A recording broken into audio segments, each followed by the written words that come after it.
The doctrine of natural rights is simple in explanation. Ames.to emphasize that certain rights are so essential to any real personal life that they should be called natural. This idea rests on the belief in nature as the original creative force who's gapped to every man the power of finding by reason the right principles on who is to organize his life. These principles that is claimed are based upon the universal law, the law of nature, and are common to all people in all countries. They're a product of human nature, that is all men, and are born with certain rights, and these rights are inalienable. This is the earliest theory of rights trace back to ancient Greeks. According to this theory, rights belong to man by nature, and thus are self-evident truths. They were considered as inborn, absolute pre-civil, and according to some, even pre-social. They can be asserted anywhere and everywhere. Thomas, John Locke, to name a few, are main exponent of this theory. These theories derive their ideas about our rights from God, religion, moral assumption to them. Every individual possesses a unique entity and is expected to account his action as far as his conscience. However, critics of the natural rights theory argue that rights are not abstract, absolute, or unidentified phenomena. Liberty years ago lives within restraints, so restraints upon right create social conditions where everyone has a fear to develop his personality and correspondingly has his obligation to others. The right to property, the right to criticize the government, and the right to free and independent thought are all examples of natural rights. According to the legal theory of rights, there are no rights which are inherent in men. They are created and maintained by the state, neither they are prior nor interior to the state. The state formulates or defines rights, restricts their scope, and provide guarantees for their enjoyment. Since the state is the source of all rights, there can be no rights without or against the states. To have rights against the state is tantamount to saying that the individual has no right at all. This theory is a reaction against the theory of natural rights. Advocates of this theory argue that the idea of natural law and the natural rights are abstract and the ridiculous phenomena. Hence, the existence and the enjoyment of phenomenal rights of individual could be better maintained and the practice by the state rather than by the individual himself. According to them, rights are purely utilitarian concepts, and thus the rule and regulations are necessary for the identifications and protection of one's rights. This theory has been severely criticized on the ground that law alone does not create rights, rather it recognizes and protects them. Custom, traditions, and morality also has a basis for rights. Individuals have the right to demand a certain specific and recognized rights as granted and guaranteed by the state.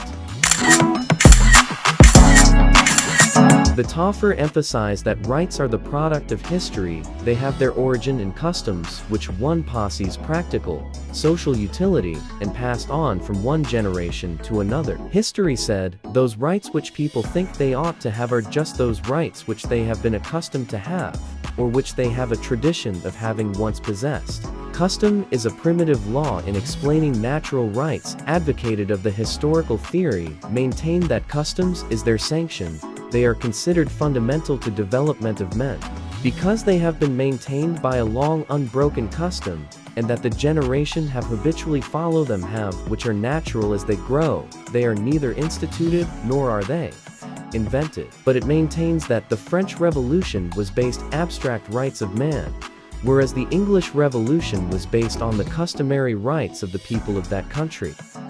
There is mustard in what Bug says that the French Revolution itself was the result of the conditions that prevailed in the country, but its slogan was liberty, equality, and fraternity. Equality and fraternity, the three abstract principle of universal application. The greatest revolution, on the other hand, was simply a reassertion of the historic liberties of Englishmen, whose had been their heritage since the days of the Anglo-Saxons, and had formed the expression in the Magna Carta, the Petition of Rights, and various other documents of constitutional importance. There is much root in the historical theory of rights, and many of our rights really find their origin in primitive customs. It does not, however, mean that the origin of all rights can be traced to customs and traditions. When rights are rigidly tied to customs alone, we altogether ignore the dynamic nature of society, and accordingly, the sensing contents of rights. Price change with the fact of time and place also is ought. The only basis of rights and customs do not provide an absolute right or standard.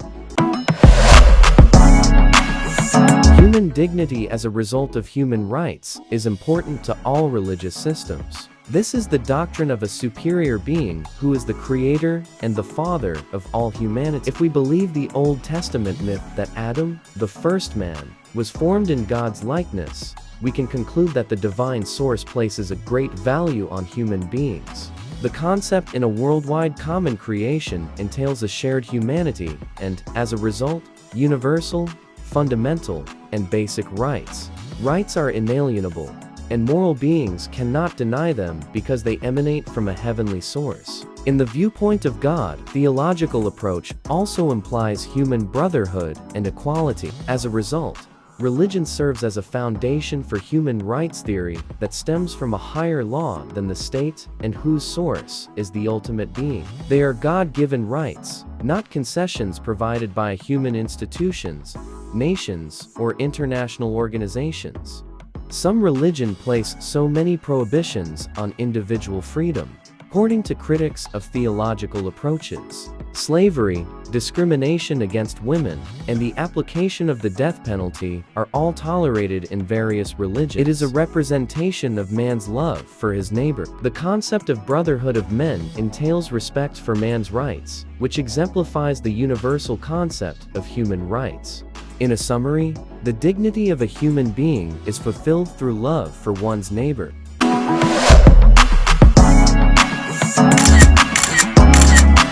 It is said that man's primary interest is justice. Human rights are important for the pursuit of justice. Each individual is endowed with inviolability based on justice. Individual liberties can only be realized in a just society. Justice, according to John Rawls' theory of justice, is the primary virtue of any social institution. According to Rawls' theory, each individual possesses in, when the liberties of equal citizenship are settled, violability is grounded on fairness. Political bargains or societal objectives have no bearing on the rights safeguarded by justice.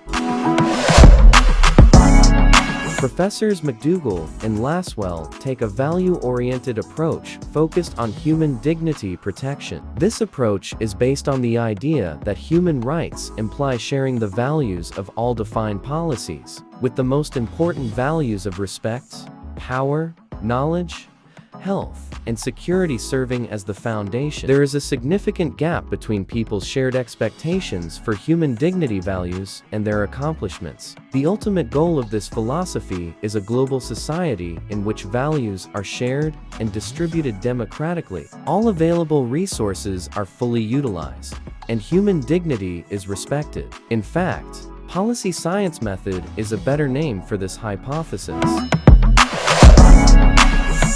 Every individual has equal access to the entire system of liberties. In a community with social and economic inequities, there is no justice. Individual dignity and self-respect are maintained by societal primary goods, such as liberation and opportunity. Human rights exist as a means of social control in the functional or sociological concept.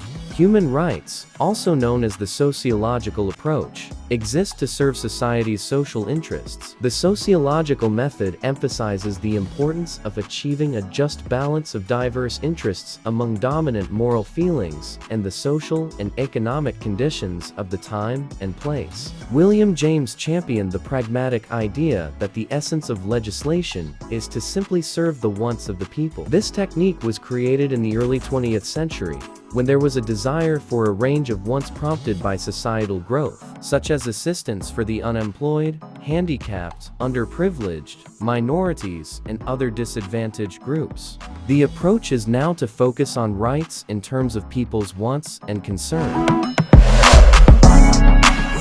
This philosophy prioritizes the interests of society over the interests of an individual man. Individual liberty is recognized only when the common good has been fulfilled. It prioritizes economic and social rights over community civil and political rights. Individual wants and rights are never satisfied in a capitalist society when a few men control the means of product. Many international human rights accords suggest that the Marxist principle of equal distribution of wealth and economic resources is responsible for economic and social rights. The natural law method, according to Marx, is overly utopian. Human rights, he believed, were hardly natural nor inalienable. Law, justice, morality, democracy, and liberties are historical categories whose content is defined by the natural circumstances of people's lives. The notion of communist states is attributed with the inclusion of economic and social rights among international instruments. The communist concept of rights has been described as parental, with the political body influencing value selection. The ultimate choice, however, is the government established by the state.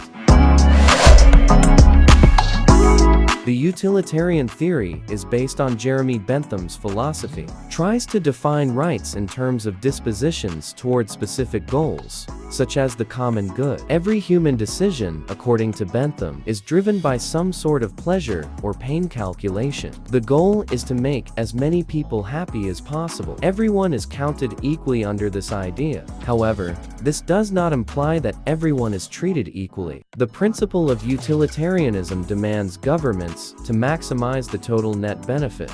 This contrasts with the natural right theory, which is an individualizing approach that identifies the underlying interests of each individual person. A different kind of utilitarian theory was advocated by Rudolf Eichering, which highlights the importance of the whole group over the individual. A man cannot just live alone, ignoring his social instincts. This aligns with Aristotle's assertion that man is a social animal. The person is a part of a composite society that has its own interests, claims, and demands. Only when an action considers the interests of society is it considered good, and it has a tendency to make the entire community happier.